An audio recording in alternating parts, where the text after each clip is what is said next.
बिस्मिल्लाहिर्रहमानिर्रहीम। Social media पर एक सर्कुलर देखने का इत्तेफाक हुआ जिसमें डॉक्टर ताहरुल कादरी साहब के लिए ये सिफारिशात पेश की गई हैं कि मिनहाजुल कुरान के वबस्तगान डॉक्टर ताहरुल कादरी साहब को इस टाइटल के साथ याद करें, मुजद्दिदुल मिअतिल हादिरा। अगरचे इससे पहले भी मिनहाजुल कुरान के वबस्तगान डॉक्टर ताहरुल कादरी साहब को मुजद्दिद रवां सदी के टाइटल से याद करते हैं और उनके बारे में ये क्लेम करते हैं कि वो 15वीं सदी के मुजद्दिद हैं। इस सिलसिले में चंद गुजारिशात अपने सुन्नी भाइयों के लिए करनी है कि जिस हदीस की बुनियाद पे मुजद्दिद का सबूत हमें मिलता है, सबसे पहले हम उस हदीस पर गौर करें और उस हदीस की शरह में उलमा ने जो लिखा है उसको हम देखेंगे तो ये बात वाज़ेह हो जाएगी कि मुजद्दिद कौन होता है और मुजद्दिद का टाइटल किसको दिया जा सकता है और मुजद्दिद का टाइटल कौन देता है और कौन उलमा हैं जो मुजद्दिद का टाइटल किसी आलिम के लिए इस्तेमाल करते हैं, जिक्र करते हैं। सुनन अबी दाऊद में हदीस है, नबी पाक सल्लल्लाहु अलैहि वसल्लम ने इरशाद फरमाया, इन्नल्लाह यबअसु लिहादिल उम्मति अला रअसि मिअति कुल्लि सनतिन मन युजद्दिदु लहा दीनहा। बेशक अल्लाह तबारक व तआला इस उम्मत के अंदर हर सदी के सिरे पर किसी को उठाएगा, मन युजद्दिदु लहा दीनहा, जो इस उम्मत के लिए इसके दीन की तजदीद करेगा। जो उम्मत के लिए दीन की तजदीद करेगा उसे मुजद्दिद कहा जाएगा और वो मुजद्दिद होगा उम्मत के अंदर जो हर सदी के सिरे पर उम्मत के अंदर उठाया जाएगा। मुजद्दिद तजदीद करने वाले को कहते हैं और तजदीद किसको कहते हैं, इस हदीस की शरह में शारही ने लिखा है, इहयाउ मन दरसा मिनल अमली बिल किताबी व सुन्नति वल अमरु बिमुक्तदाहुमा। तजदीद कहते हैं किताब व सुन्नत के एतबार से जो चीज़ें मिट चुकी हैं उनको ज़िंदा करना, वल अमरु बिमुक्तदाहुमा, और कुरान व सुन्नत के तकाज़ों के मुताबिक अमर देना, हुक्म देना, इसको तजदीद कहा जाता है। और जो तजदीद करे वो मुजद्दिद होता है। मुजद्दिद का काम यह है कि वो इहयाउ मन दरसा मिनल अमली बिल किताबी व सुन्ना, किताब व सुन्नत पर अमल करने के एतबार से जो चीज़ें मिट चुकी हैं उनको ज़िंदा करेगा, यानी वो इहयाए सुन्नत करेगा, इमातत बिदअत करेगा। मुजद्दिद का काम है सुन्नतों को ज़िंदा करना, सुन्नतों का इहया करना, ये मुजद्दिद का काम है। अब हम सिर्फ इसी वजाहत के साथ देखते हैं कि आया ताहरुल कादरी साहिब मुजद्दिद की तारीफ़ और इस हदीस की शरह के मुताबिक क्या मुजद्दिद कहलाने के हकदार हैं, इन्हें मुजद्दिद कहा जा सकता है। तो सबसे पहले इस बात को हम अगर मुख्तलिफ ज़ावियों से देखें तो ज़ाहिर है कि तफसील, अगर हम तफसील में जाएंगे तो वक्त लगेगा। सिर्फ एक बात हम उस पर जो है वो गुफ्तगू करेंगे कि मुजद्दिद का काम है सुन्नतों को ज़िंदा करना। ना सिर्फ वो खुद सुन्नतों का आमिल होता है बल्कि वो लोगों को भी सुन्नत की तरगीब देता है और लोगों को सुन्नत पर अमल करने के लिए उबारता है। सुन्नतें जो मिट चुकी हैं उनको ज़िंदा करता है, जो सुन्नतें उम्मत के अंदर नापायद हो चुकी हैं उनको भी मुजद्दिद ज़िंदा करता है और लोगों को सुन्नत के रास्ते पर लगाता है और सुन्नत का आमिल बना देता है। ताहरुल कादरी साहब आया के सुन्नत को ज़िंदा करने वाले हैं या सुन्नत को तर्क करने वाले और तर्क करवाने वाले हैं। बहुत सारी सुन्नतें हैं, कई ऐसी सुन्नतें हैं जिनका ताल्लुक़ इंसान की खलवत के साथ है, कुछ सुन्नत अमाल वो हैं जिनका ताल्लुक़ इंसान की जलवत के साथ है। खलवत और जलवत के साथ बहुत सारी सुन्नतों का ताल्लुक़ है। इंसान कुछ सुन्नतों पर अमल खलवत में करता है, कुछ जलवत में करता है।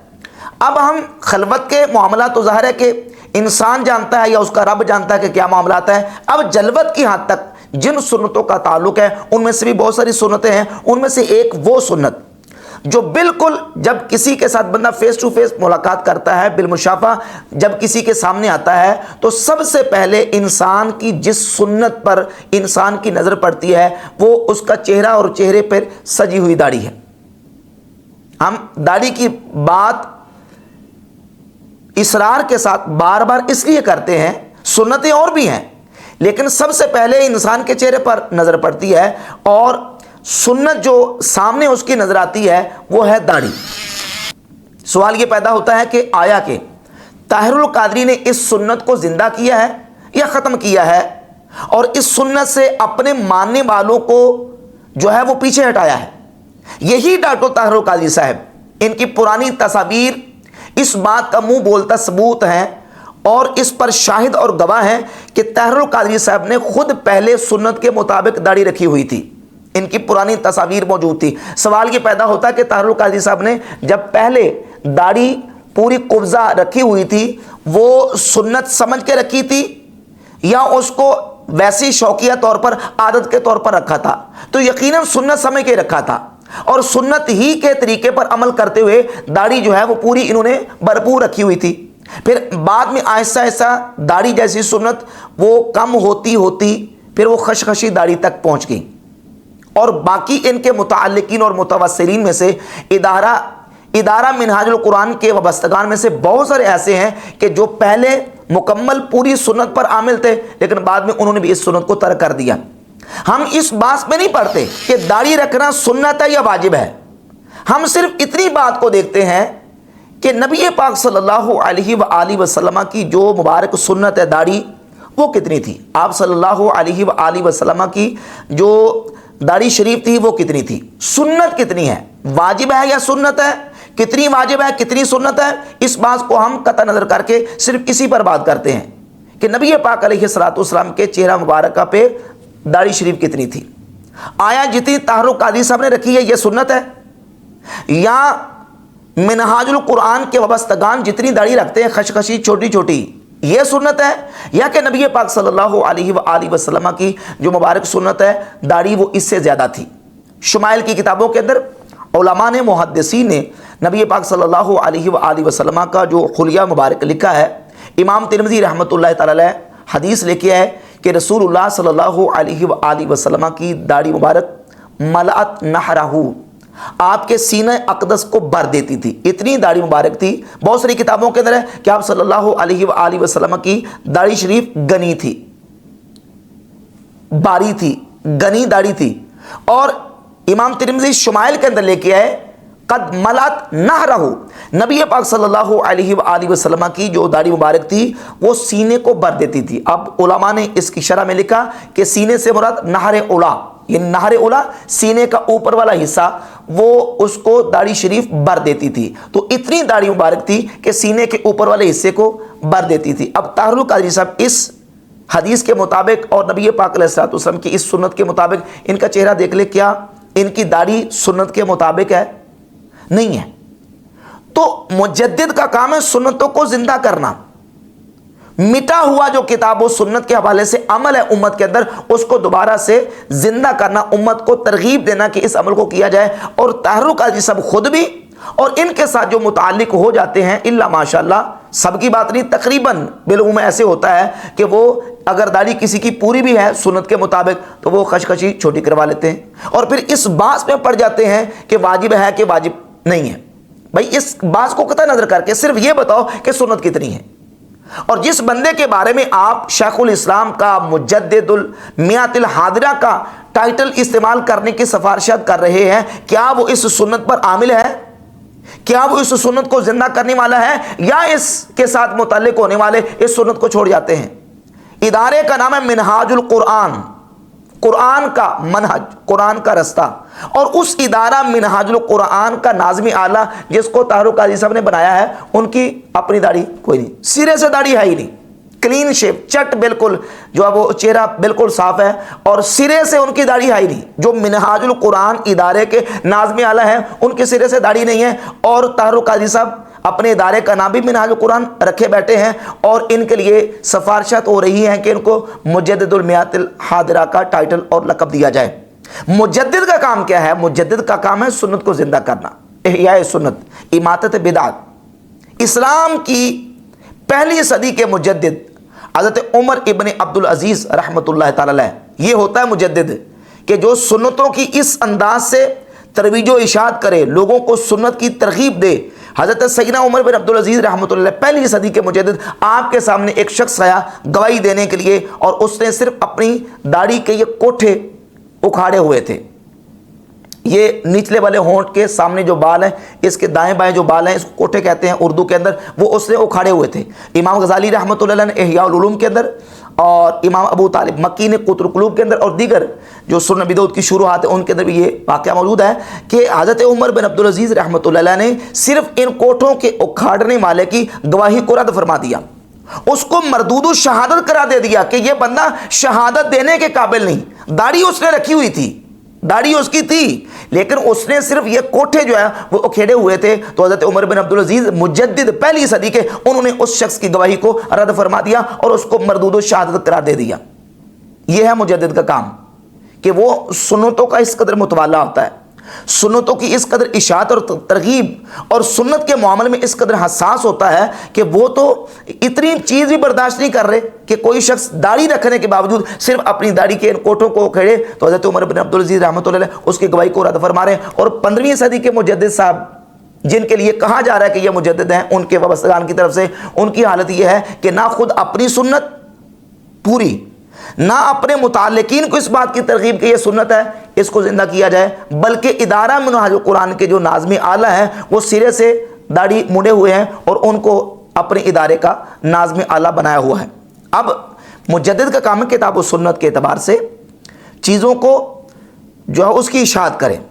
طاہر القادری صاحب کا معاملہ جو ہے ان کے عقائد و نظریات کے اعتبار سے، ان کے افکار کے اعتبار سے اور عمل کے اعتبار سے بہت ساری ایسی چیزیں جو آن دا ریکارڈ موجود ہیں اور باقاعدہ لکھی ہوئی اور ان کی تقاریر اور ان کے بیانات موجود ہیں، اس سے یہ بات بالکل واضح ہوتی ہے کہ مجدد ہونے کا جو صرف ان کا ایک کلیم ہے، حقیقت میں مجدد کہلانے کے یہ حقدار نہیں ہے۔ مجدد تو سنتوں کو زندہ کرنے والا ہوتا ہے۔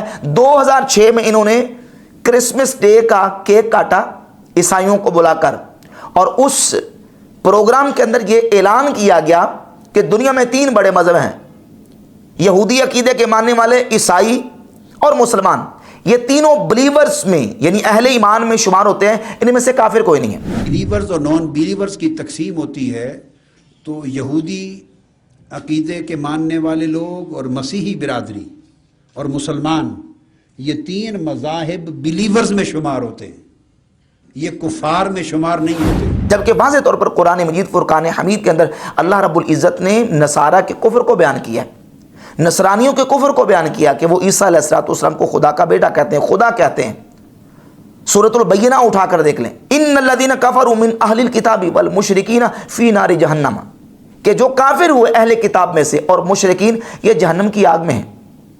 واضح طور پر قرآن مجید کی نصوص اور آیات موجود ہیں کہ نبی پاک صلی اللہ علیہ وآلہ وسلم کی بعثت کے بعد جنہوں نے نبی پاک علیہ السلام کی نبوت اور رسالت کو نہیں مانا وہ بھی کافر ہیں، اور بالخصوص جو نصرانی ہیں انہوں نے عیسیٰ علیہ السلام کو خدا کہا، خدا کا بیٹا کہا، وہ بھی مشرک ہیں، وہ ہرگز ایمان والے نہیں ہو سکتے، اور ان کے بارے میں یہ کہا گیا کہ یہ اہل ایمان ہے، یہ ان میں سے کافر کوئی نہیں۔ پھر خمینی جیسا صحابہ اکرام رضی اللہ تعالیٰ عنہ کا اس قدر شدید گستاخ شخص، اس کے بارے میں طاہر القادری صاحب نے اس کے مرنے پر کہا کہ خمینی کا جینا علی کی طرح، مرنا حسین کی طرح۔ وہ خمینی جس نے اپنی کتاب کشف الاسرار میں نبی پاک صلی اللہ علیہ وآلہ وسلم کے صحابہ اکرام رضی اللہ تعالیٰ عنہ خلفائے راشدین کے بارے میں نعوذ باللہ تعالیٰ یہاں تک لکھا کہ یہ کافر ہیں۔ امہات المومنین کے بارے میں نعوذ باللہ تعالیٰ دریدہ دہانی کی۔ قرآن مجید کے بارے میں یہاں تک لکھا کہ قرآن مجید کے اندر تحریف ہوئی ہے، جیسے آسمانی کتابوں کے اندر اہل کتاب نے تحریف کی ہے، اسی طرح قرآن مجید کے اندر صحابہ اکرام کے بارے میں کہا کہ نعوذ باللہ انہوں نے تحریف کی ہے۔ پھر اپنی مسجدوں کے بارے میں اعلان کیا کہ ہماری مسجدیں عیسائیوں کے لیے کھلی ہیں، وہ اپنے مذہب کے مطابق یہاں آ کے عبادت کر سکتے ہیں۔ روافض کے حوالے سے جو طاہر القادری صاحب کا موقف ہے وہ بالکل واضح ہے، جبکہ پوری اسلامی تاریخ کے اندر اہل سنہ والجماعہ کے اکابر علماء نے، ائمہ نے جو لکھا وہ کتابوں کے اندر موجود ہے۔ امام مالک رحمۃ اللہ تعالی جیسے عظیم المرتبت امام، وہ قرآن مجید کی آیت لیغیظ بہم الکفار، اس آیت کی وضاحت میں وہ یہ کہتے تھے کہ جو صحابہ اکرام رضی اللہ تعالیٰ عنہ سے غیظ رکھتا ہے وہ اس کا اسلام کے ساتھ کوئی تعلق نہیں۔ وہ روافض کی اس بنیاد پہ تکفیر کرتے تھے امام مالک رحمۃ اللہ تعالی علیہ۔ شفا شریف جس کا طاہر القادری نے 12 مرتبہ حوالہ دیا، اس کی تعریف کی ہے، شفا شریف میں یہ بات بالکل واضح طور پر لکھی ہے کہ وہ روافض جو ائمہ اہل بیت کو نبیوں سے افضل کہتے ہیں، ہم ان کو مسلمان تسلیم نہیں کرتے۔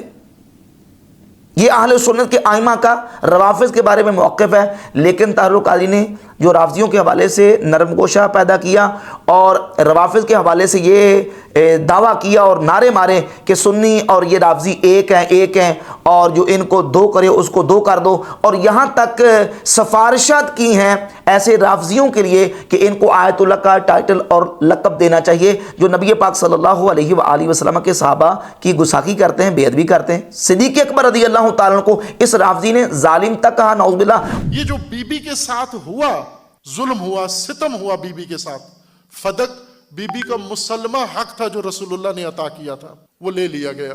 یہ بی بی کے ساتھ ہوا، یہ رویہ بی بی کا نہیں تھا، یہ دوسروں نے کیا۔ بی بی سے حق چھین لیا، یہ بی بی کا عمل نہیں تھا۔ ہم نے کیا کرنا ہے؟ جو بی بی کا عمل۔ اور ایسے رافضی کے لیے طاہر القادری یہ سفارشات پیش کر رہا ہے کہ ایران والوں کو چاہیے کہ اس کو آیت اللہ کا ٹائٹل دیا جائے۔ تو ایسا شخص جس کے عقیدے کے اندر اس قدر خرابی ہو اور عملی اعتبار سے اس قدر معاملات ہوں، ایسا شخص جو ہے وہ اپنے چاہنے والوں کا مجدد تو ہو سکتا ہے، لیکن اسلام کا مجدد نہیں ہو سکتا۔ اسلام کا مجدد وہی ہے جو مٹی ہوئی سنتوں کو زندہ کرے، نہ یہ کہ لوگوں کی سنتوں کو ضائع کروائے اور ان کو سنت کا تارک بنائے۔ مجدد جو ہے وہ سنتوں کا احیاء کرنے والا ہوتا ہے اور بدعات اور رسومات کا خاتمہ کرنے والا ہوتا ہے۔